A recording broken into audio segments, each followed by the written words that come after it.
Thanks for tuning in, guys. We missed you last week. God, now I'm doing it as all. I have to make one of those work, Now I can't. Do it. Oh, thanks for. Now it's Oh, hey, thanks, guys, for actually tuning in this week. We missed you last week, but here's what you missed. Last week, we installed the decals and drivetrain in our General Lee. Today, Dave begins installing its interior and readies the Plum Crazy Victim Challenger for its 440, which Mark is going to build. They're coming to get you, Barbara. The unburied dead are coming back to life. I'm Mark Warman, and together we bring dead muscle cars back to life, to exactly the way they were on the day they were born.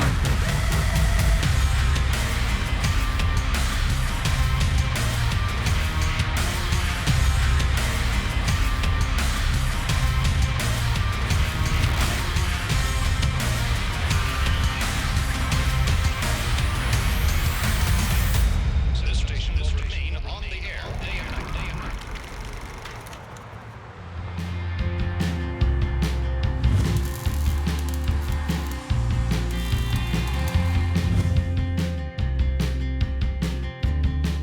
Don't be shy. Get in here, camera boy.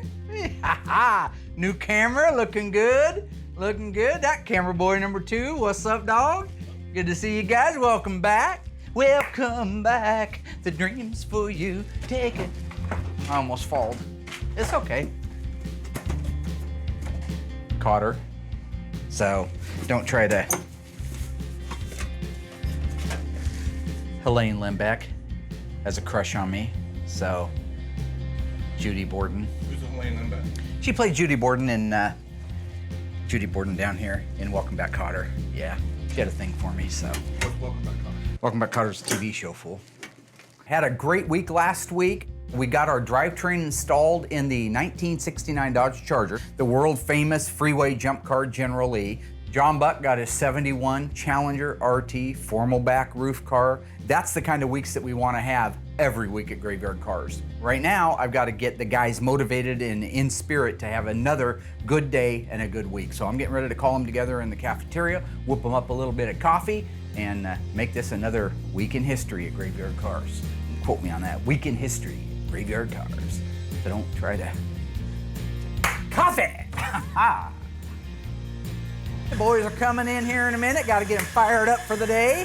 I've already had 2. Getting our coffee going? Willie and Davey, gentlemen, how are you? Good. Good, just whipping myself up a little something there. Yeah. Okay, so here's where we're at. Busy day. Smith Brothers are coming down to do the brush guard. Awesome. And the roll cage in the, that's a quick heartbeat, in the General Lee. Yep. So how are you doing for that? Will you be able to get that thing in a position where they can get inside of it, do the roll cage, do that? Of course, yeah, ready to go. We got Smith Brothers coming out. We just got all the suspension and engine in the car, so I still got to finish plumbing out the undercarriage. Then from there, I'll get it down on the ground, go ahead and get that dashboard installed, carpet, windows, glass, and just kind of work on the interior components. So I can get that, all ready to go before they show up. Okay. Yep, I'll have it ready to go. Willie? Yeah. Are you sure? Are you sure that's good at your age? That's good. It's good. Is it good? It's good. How are you doing? Who are you? I mean, I'm what are Will. you working on? You're Will. Yeah. I'm getting ready to go do the final paint on the bird. Final paint on the Superbird. Yeah. FJ5, Limelight. Is it FJ5? It's FJ5, Limelight, Superbird. What are you talking about? What color are you painting it? What's left on it to do? I can come out if you need. No, I'm good. I just got to get a shot. Mark shouldn't have coffee first thing in the morning. We learned that when Alyssa used to make it for him first thing, and he's kind of backed off, but obviously you see why we don't like him drinking too much coffee. Cousin Duct Tape, Dougie, is outside, working hard in the engine room, getting stuff done. I'm going to work on a 440. Doesn't ring a bell? Okay, No. Yeah, 440 Challenger, 1 in 916, Oh, the WC7 purple one? Plum Crazy, DBC 2210 by PPG, yeah. By Curious George, I just found out is no longer curious. Oh, really? Will, not that, obviously. He was asking me about if the quarter extensions for the CUDA are the same as the Can't wait Challenger. to see George. I'm going to tell him. Oh, poor guy. No longer curious. Mark's in the engine room working on the 440 for the Plum Crazy Purple Challenger. So I'm gonna go ahead and work on the undercarriage on that, maybe get all the plumbing and everything done, get the control arms in, so it's all ready to go for whenever he's got all that suspension done. Boy, how many shots How many shots has that one got? what was the question again? How many shots? That's 3, but I did it twice, so 3, 6. So this is 9. What? Yep. Is he gonna make us a coffee? I don't think so. He's spinning like a freaking top this morning, man. Golly. Now that we're done with our ridiculous meeting, I'm gonna head out there, get the paint mixed up, and get the bird shot.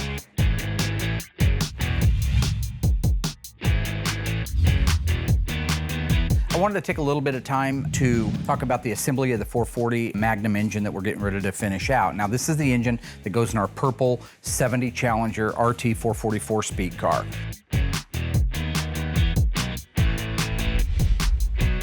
It's got the short block built out, so that means the rotating assembly is built out. The crankshaft, the rods, the pistons, they're all in place.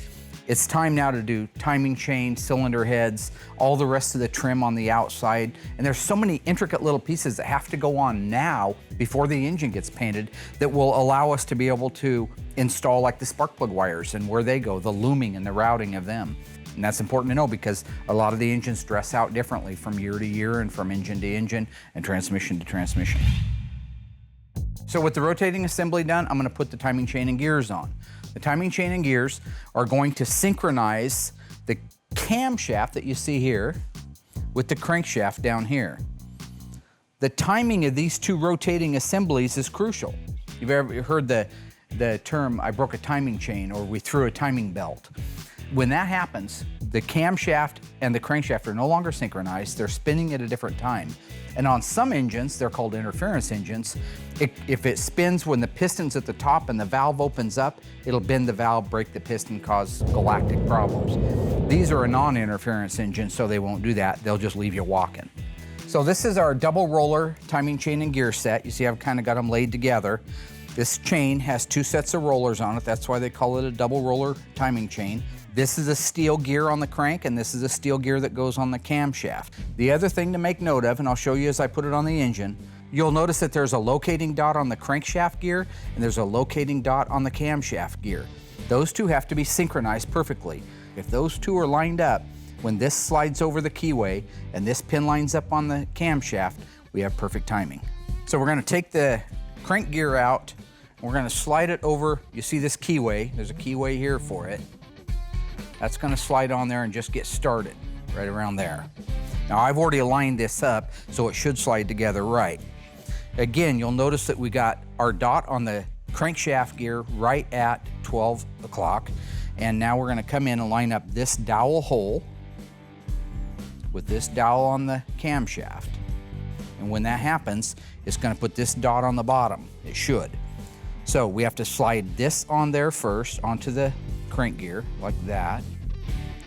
And then we have to slide it in to right there. I've got my pin going through there. I'm gonna use my bolt to tighten it down. That's a 5/8. What I want to do is rotate that around one time. Make sure that our marks are still lined up after it makes a revolution. You see we're at 12 and at 6 right there. So what I should do is make a complete revolution around here, and those will still be lined up.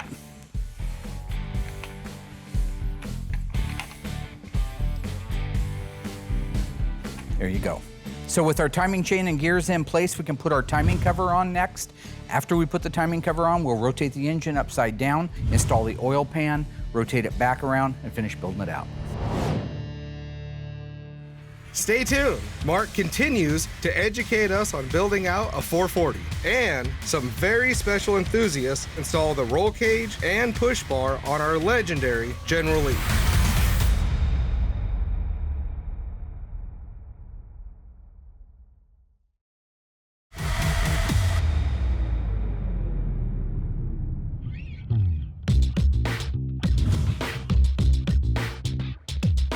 I'm excited. Larry just got here today. He's going to put the headliner in our General Lee.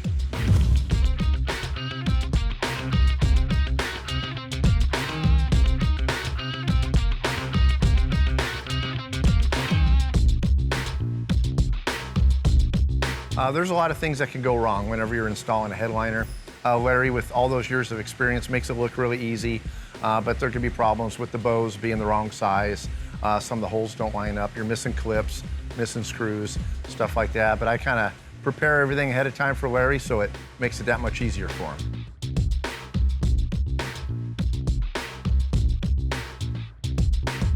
Guy does fantastic work. He makes it look so easy. I've put these headliners in, so I know how hard they are. So it's great having Larry on board.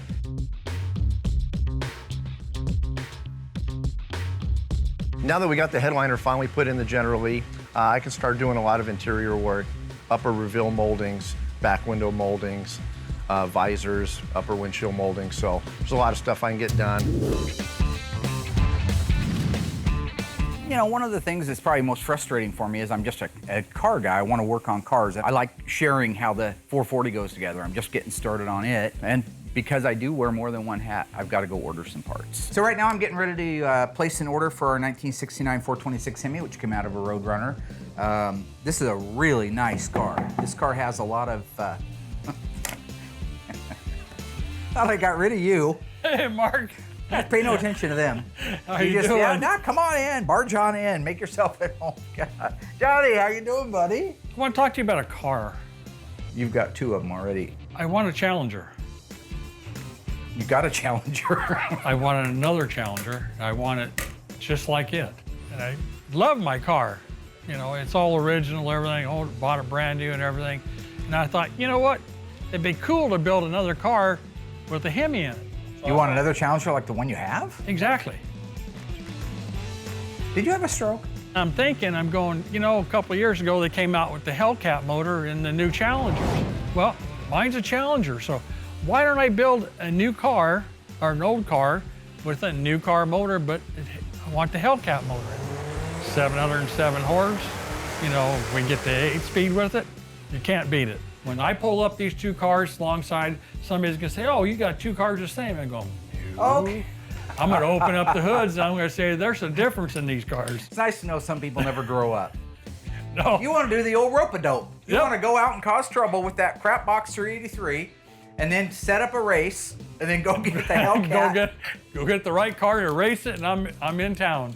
You know, I love all of our customers. I think they're great people. They appreciate, even though I run late oftentimes, I always hit the mark for quality, efficiency, and budget. I was just starting to think I'm getting out of the woods. Your Charger's getting close. In the case of John Buck, great guy, got his car done a little bit later than normal, but I worry about him because I think he forgot how to get home. I can have 5 or 6 years to do it, or? Yeah, November. November. Okay, I get it. I understand.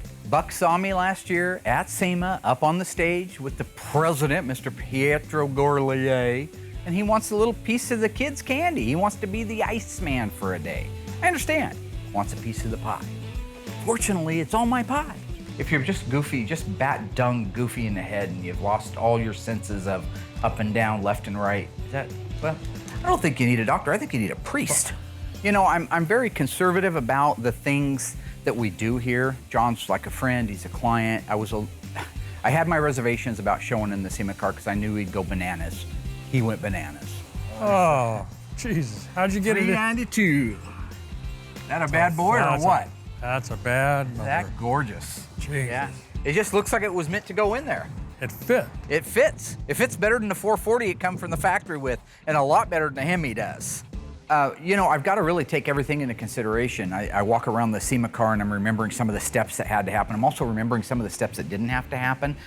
But if you look underneath there, everything other than that engine is original looking 71 stuff. You'd think think it left the factory like this. If you look here, we've got the fender louvers in it. These are all the original fender louvers that you see on the 71s, plus the wheel and tire combination. Match.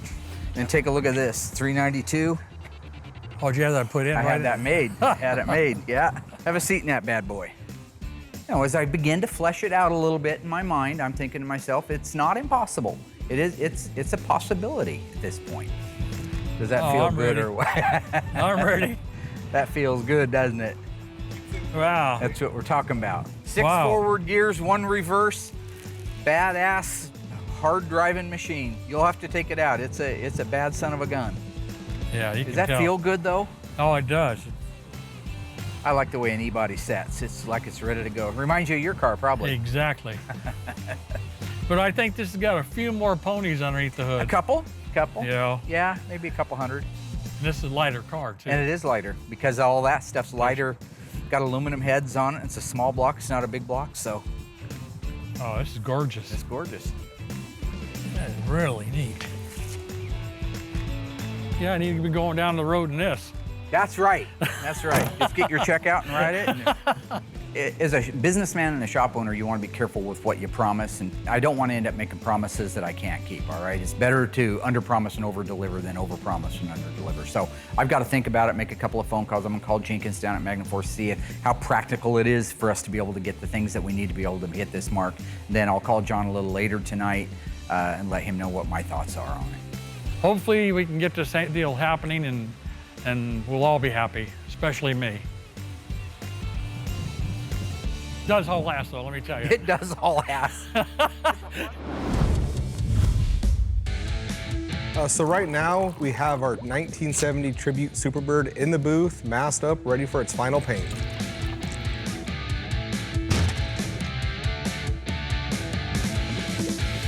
This car is going sublime green. I wasn't a huge fan of it in the beginning, but it is different than the normal greens we do. So for that reason, I do like it.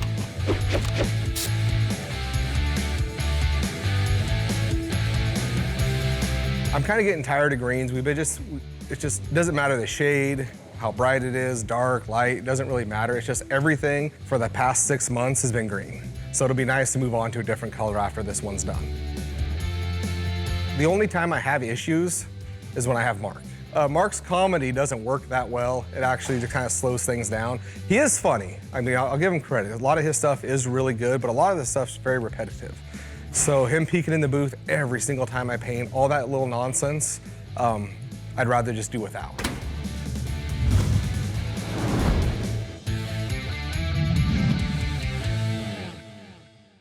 What color was it generally painted for the Dukes of Hazzard TV show? Was it A, Big Bad Orange, B, Hemi Orange, or C, Corvette Flame Red? Find out after the break.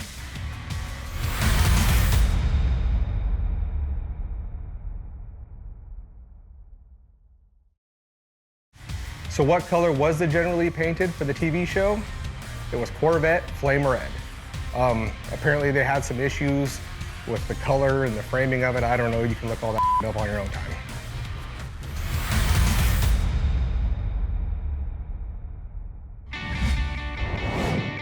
I'm getting ready to install the grill in the General Lee.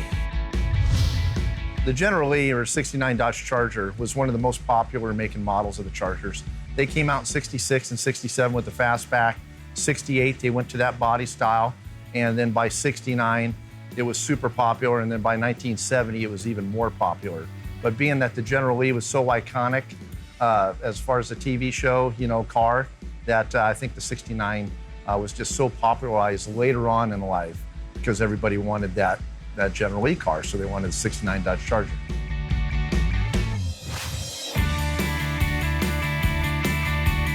The eye molding in the 69 Dodge Charger grill used to be impossible to find. And what I'm referring to when I say eye molding is like the very nose piece molding that goes straight up and down and then crosses on the top. Some call it eye molding, some call it nose molding. But it used to be really impossible to find. And thank goodness for reproduction parts, they come with the entire grill piece. You got to order that eye molding separate, and then the rest of the pieces go in. I believe it's like 7 pieces total. So it's so fantastic that they got all those reproduction parts so we can make this grill look brand new and beautiful. Speaking of Dodge Chargers, did you know that they attempted to revive the Charger model back in 1999? The beautiful Charger concept was powered by a 4.7-liter V8, which was fitted to run on compressed natural gas, sending its power to the rear wheels. It was designed to make the 3,000-pound Charger go from 0 to 60 in a mere 5.3 seconds, which would have bettered the eventual and very real 2004 Hemi Charger. The compressed natural gas system included pressure cells inside of a fiberglass storage tank, lined with a gas-impermeable, high-density polyurethane thermoplastic, wrapped in a mix of high-strength carbon and tough glass filaments, wrapped with an epoxy resin. The natural gas produces 25% less carbon dioxide than gasoline and lessens the dependence on foreign oil. Even though it was fairly popular, because it would have likely been a one-off car, the concept was archived. All right, now that the Charger grill's installed in our General Lee, I can move on and finish up the interior.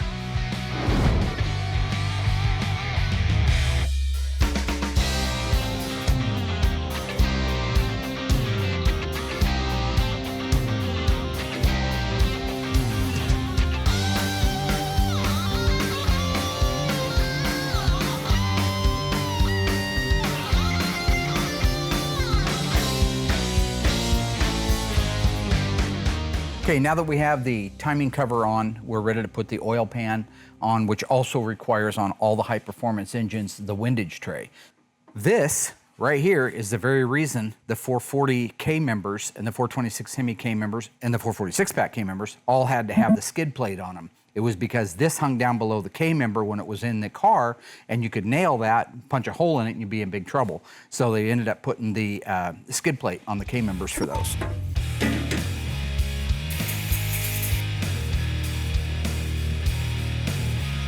Okay, before I lay the first gasket down, I always use a little bit of sealer. We like the right stuff, it works really good. I like to hit the seams right here where we have a rear main seal and a little bit up here at the front. And that fills those gaps nicely. It's okay if it hangs out a little bit. After that, we can use our high tack, because this is a machined finish. This is a nice clean surface. This doesn't need to fill any gaps in. That's why I like this product right here. This is called high tack. It's one of my favorites. So there we have our first coat of that on. So now we're ready for our first gasket. We'll put that on. You'll notice this cutout right here. This cutout is designed for the pickup tube on the driver's side of the block. This goes into place. Line up all your holes. That high tack will hold it in place. If you get these holes off a little bit and you start stacking gaskets and windage trays, you can cause a problem. You can cause a bolt to start out cross-threaded. You can cause a leak between the two if it doesn't have a good seal. And now we're going to put some on this part of the gasket. The next thing that we're going to put on is the actual windage tray itself. The windage tray also has a provision in it, this notch right here. This also accommodates our pickup tube, and it also serves as an alignment reference. So it slides underneath the pickup tube and forward to there. Okay, with all that in place, we're ready for another shot of gasket material on that. Just keep doing it, don't I? Like a hyena, like a crazy hyena. Mark continues to educate us on building out a 440. And here soon, some very special enthusiasts install the roll cage and push bar on our legendary General Lee.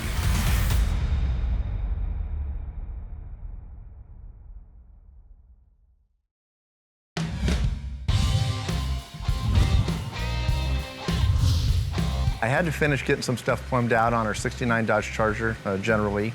So now I can move on to installing the interior.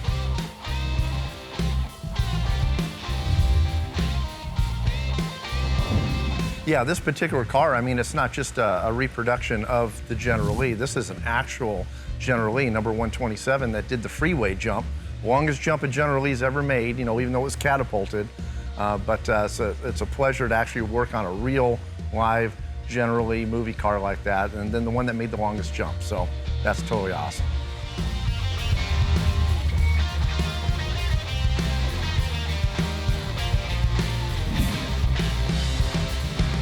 The General Lee kind of has a spot in my heart because as a kid growing up, my brother, sister, and me, and my dad, my mom, we all sat in front of the TV prime time and watched Dukes of Hazzard. Being able to work on a General Lee and, you know, kind of brings back that childhood memory is awesome, so.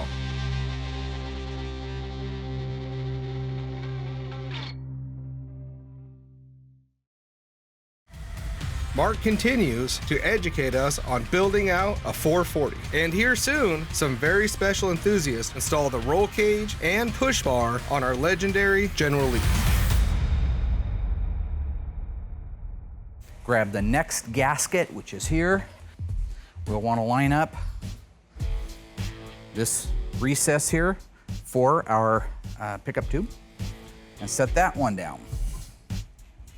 And now we're ready for the last component, which is the oil pan. But what do we want to do? We want to seal this against that pan.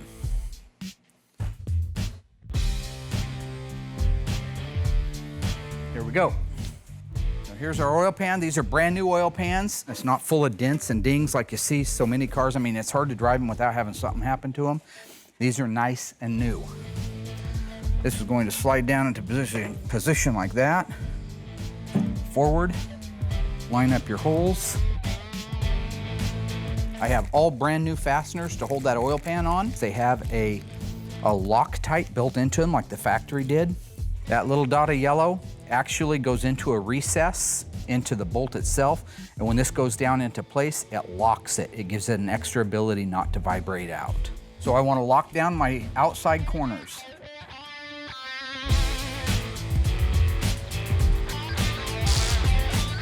And now your oil pan is on. While we have it turned up right here, I'll go ahead and install the oil pump. We use a high volume oil pump. This increases the amount of oil that the engine can get through it. We have our pump and our brand new correct bolts. That is a factory duplicate bolt with the original black phosphate finish on it. So I want to put a little sealer on there.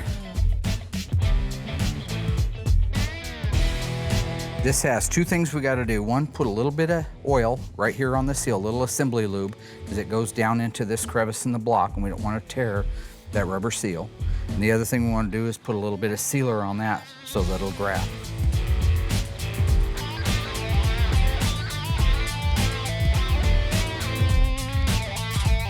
Remember that you want to put your oil filter on from the front. We'll slide that into position. That should drop down there like that. This is the long one, goes through here.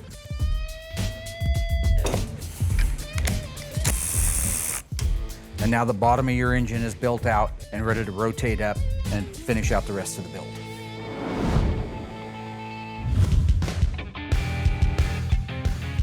I'm getting ready to install the upper control arms on our 70 Dodge Challenger, plum crazy purple 4-speed car.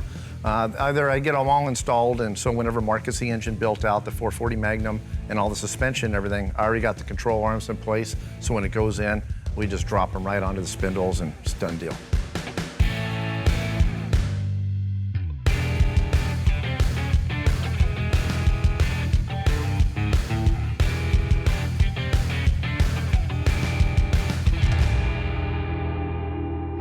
Speaking of Challengers, do you know all the various models of Dodge Challenger? Dodge was planning on 200,000 sales, so they came up with several different option packages to help get them to that milestone. The model year started out with the Challenger Highline, and it was available in almost every trim and luxury option. The base engine was a slant 6, but the starter V8 was a 340, producing a rate 275 horsepower and 340 pounds per feet of torque at a low 3,200 RPM. One unique package was the Western Sport Special, which was based on the Highline with a pedal dress-up kit, a vinyl top, and the Western Sport application on the rear quarter panel. They were only available to the San Francisco and Los Angeles sales regions, with most built in Los Angeles and only a few having been built at the Hamtramck plant. There was the Dodge Challenger Deputy, which was a lower price package and were devoid of amenities such as air conditioning, power steering, or power brakes, and interestingly also used base Barracuda seats. Of course, there is the Challenger Special Edition with the formal rear window, overhead consolette, and leather seats. And finally, the Dodge Challenger RT and Challenger TA. The Challenger TA was based on a Highline but featured a special 290 horsepower 340. The Challenger TA was created because they had to make retail cars for the vehicles used in motorsports. Just like Daytonas had to be made for retail for NASCAR, Dodge had to make 2,400 Challenger TAs to support one SCCA racing car. And finally, the Challenger RT. It's what makes the Challenger memorable. The most coveted of the lineup being the 426 Hemi, rated at 425 horsepower, and its sibling, the 446 barrel, rated at 390 horsepower. All right, our 70 Dodge Challenger is all ready for its engine as soon as Mark gets it down in the machine shop.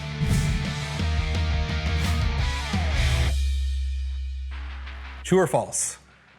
When you're painting a metallic such as our 1970 Plum Crazy Purple Challenger, you want to maintain a horizontal pass from top to bottom all the way through to the clear coat. Find out after the break.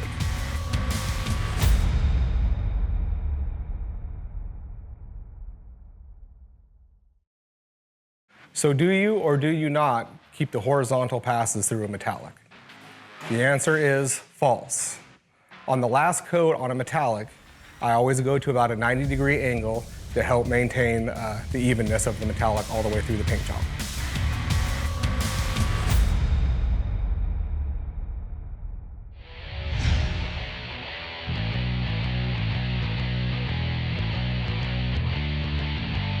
With the engine rotated back around, we can install the fuel pump, cylinder heads, intake manifold, and the rest of the pieces that go on with it. And there are some crucial pieces that need to go on now before you torque the heads down. But let's start out with the 4845 Carter fuel pump. In this case, you'll see a couple of things. So the 4845 has this fitting on it, and this accepts the lower fuel pump line that's designed for the 3/8. This side uses a clamp that holds it on. This is the part that comes from the fuel tank. I just finished working on our 70 Dodge Challenger, so now I'm gonna jump back onto the General Lee, get all the interior all prepped up. We got a couple guys coming out to help us put the roll bar and the push bar in.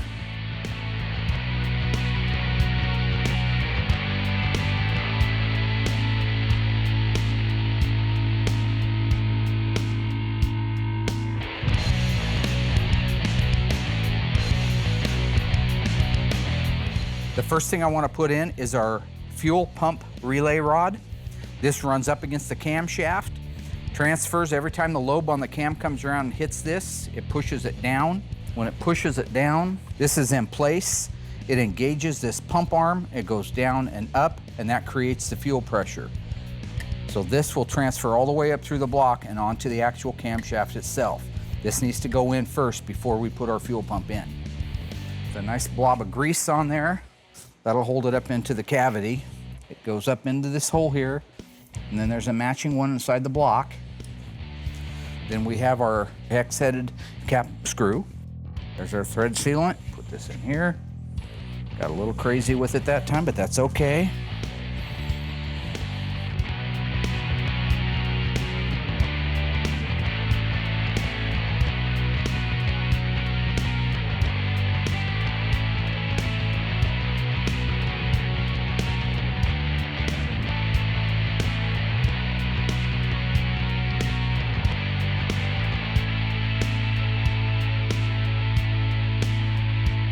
Now we are ready for the fuel pump gasket and the fuel pump.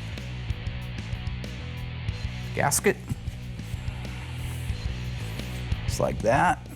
So this goes in to there, but it will not compress all the way. I have to use the bolts to suck the fuel pump down into place. So the next thing is the cylinder head.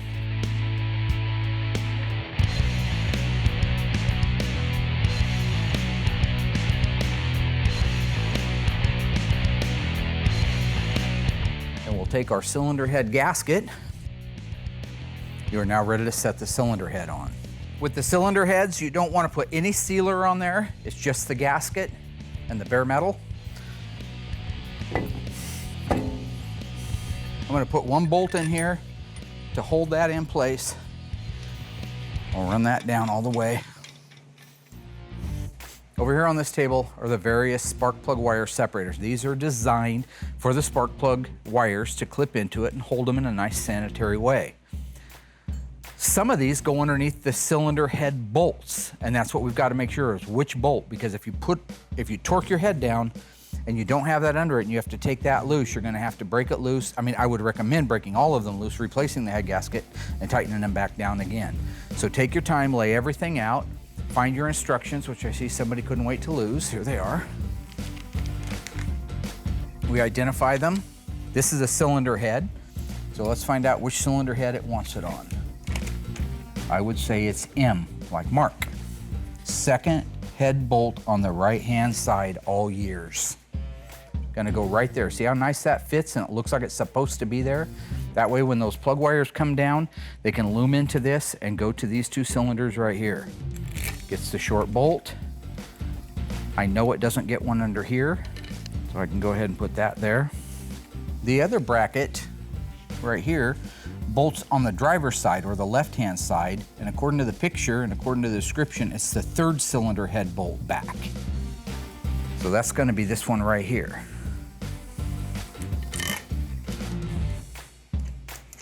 Then this one does not get one, so I can go ahead and put the bolt in it. Now all we have left is the heat shield for the spark plugs on the other side. Okay, all we have left is the number 6 and number 8 heat shield. So the exhaust manifold, where it comes down through here, would be too hot for the spark plugs that go into the cylinder heads right here and here. So Chrysler designed this cool little setup, which again has to go underneath the cylinder head bolts. If you don't do it now, you'll be sorry, because you're gonna torque everything into place. Okay, I'm gonna grab my electric ratchet and run everything down to about 2 or 3 pounds, and then we'll do the torque sequence. So basically, this is the sequence that I have to torque this at. It's from the inside out. So you got 1, you have 2, you have 3, you have 4, and it's jumping back and forth, top to bottom, then in the center, top, bottom, then in the center on the other side. So we're gonna work on that right now. Get the torque wrench out for maximum torquage. It calls for 75 foot-pounds of torque, so what I do is I start out with the least amount I can put on it, which is about 45 pounds.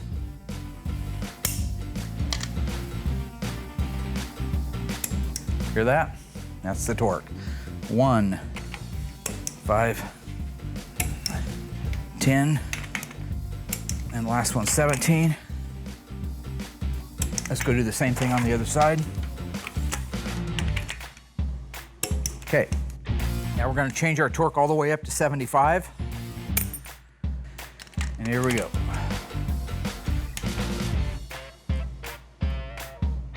1.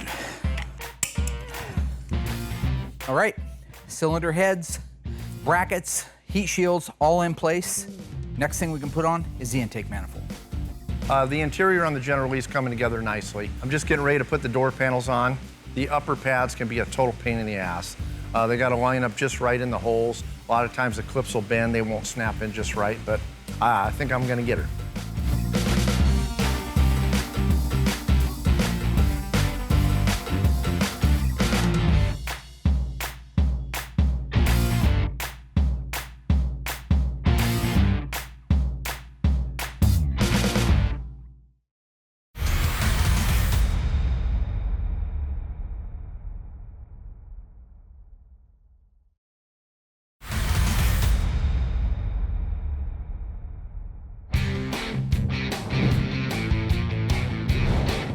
The Smith brothers just showed up. They're gonna help us put the push bar on and the roll cage in the car. So I'm gonna go grab Mark, because I know he's gonna wanna be part of this. We're 2 brothers that grew up in the South watching Dukes of Hazzard and watching muscle cars, and we provided the push bar, which is 2005 movie correct, and the roll bar, which is inside the car. So you put a lot more of these on than I have. We just come in here, and these go down through the upper brace, is that right? Yeah. Okay, and then the bottom one bolts onto this lower dog bone, is that what it bolts It into? just bolts to the bumper only. Oh, it only On bolts to the the bumper. episodes, they would weld it to the bumper. The wide push bar back in the day actually fastened to the frame, as my brother mentioned, and they actually brought it up and welded it to the front bumper. Well, now people who buy General Lee clones don't want push bar welded to their bumper. So we actually engineered a little tab bracket that goes up under the bumper and attaches to the license plate holder area. We spent a lot of time getting that right. So we knew that bringing the push bar here today wasn't going to pose any real serious problems. Maybe a slight shim here and there depending on how it looks against the grill and against the hood, but otherwise it should just be a bolt-on deal. So it's serviceable, but you're not damaging your beautiful restoration that just got finished. You worked too hard for us to weld on the that's bumper. it. Yeah, I think I'd get a letter from Mike Gray at AMD saying, "What are you doing to my bumpers?" Here, I'm just gonna kind of Isn't that nice? throw my extra Magoo glasses Yeah. on here and keep an eye on things. I've earned the position of supervisor these days. So this is a pattern off of the exact movie car push bar. And it's also, I started it in the jig from AJ Thrasher from the episodes because it was supposed to look like the episode push bar. Right. So it's kind of a... It's a hybrid of the two. It's a hybrid of the two. Which is kind of what the owner of the car wanted. He wanted like the best of both worlds. Give me some of the old car stuff from the show and give me a little of the new movie stuff. So we're trying to do that. Are we okay? You guys can, sure, you're all 6 foot tall. That must be nice. Yeah. Well, it's not good from here. Would you like a ladder? So I'm just kidding. Oh, it's a shame. That's a shame. On the episodes, usually this bar would be right in line with the trim and right between the hood. Okay, so like I say, tighten it up. It's just a visual alignment, just a compromise between the grill and the hood. That should have helped right there. Today was actually a very productive day. Started off good with some coffee. Did you ever get your coffee? I never did get my coffee. I apologize. I may have forgotten about your coffee. I get a little wound up when I'm in there and have a few shots of that. Hey, the cool thing was the Smith brothers came out. We got the push guard, the front brush guard put on our General Lee. And the transformation, just going from a 69 orange Charger with some decals on it over to this, you can tell it's a General Lee now, is a real transformation. So great job having everything laid out and ready to go for that. And they also gave us a hand with the roll bar. Oh, I'm sorry, yeah, absolutely. The roll cage got put in. So we're about to put the roll bar in the car and make sure that the plates fit the floor and make sure it stands up straight. Go right in, angle in right above the steering. I got this side, Bobby. Okay. Oh, wow, that's too cool, huh? Look at Go ahead and hold it. I'll back up. Wow, it clears the dome light. And that's what I was worried about was the dome light. Right. That's great. Yeah, really tricky to put in. You got to put it in place, bolt the plates down, weld the hoop on. And so that's a little scary whenever you got the interior almost completely installed in the car. Oh, yeah. So. Yeah, exactly. In some of the early episodes, they had some braces because they were actually functional cages, but then later they got it, when they got everything streamlined and started getting consistent looking cars, they only had the bar. Yeah. But when you do it that way, it's not crooked and it's really solid. Yep. That's right. That's awesome. This is a very good representation. As a matter of fact, I can't see anything on the car that I would change or even recommend to be changed. Whoever owns this car has something to be proud of. Thanks, James. Nice work. Very nice to meet you. Very nice to meet you, too. Yeah. Really awesome to have them out there. They had the actual jig from the That's what they were saying. The movie cars to build that. So they could make that basically identical to the one that's in the movie, which is really, that's a kudo, you know, and the brush guard as well. I believe they had a jig for that. So yeah, fantastic on that. And did you see who else came back? Apparently lost. Oh yeah, John Buck. John Buck came back. Yep. Oh, I think John Buck's just crazy. John wants an identical twin to his 71. Identical. Green go, black top, formal back roof, overhead consolette, and the same Kragers, except he wants it with a 392 Hemi and an automatic in it. I wasn't sure by the end of the day if I was going to come to you and say, we're going to pass on it, or if we're going to play. But just so you know, I've already gave John Buck the word we're going to play. Good. I think we're going to make it. So, yep, I think push hard, promise the moon, and deliver what you can. I'm kidding, not really. Basically, I got all the parts handled from Ron. They're coming. That's the only real deadline, other than I want to finish the 440, get it put in the car so we can get that shipped back to the new owner because he's anxious to get it. But overall, not too many forest fires, so that's a good thing. Yeah, but we got the owners for the General Lee coming out next week. Next week. That's not next week. Oh, God, that's next week? Yeah. For the... Don't put that.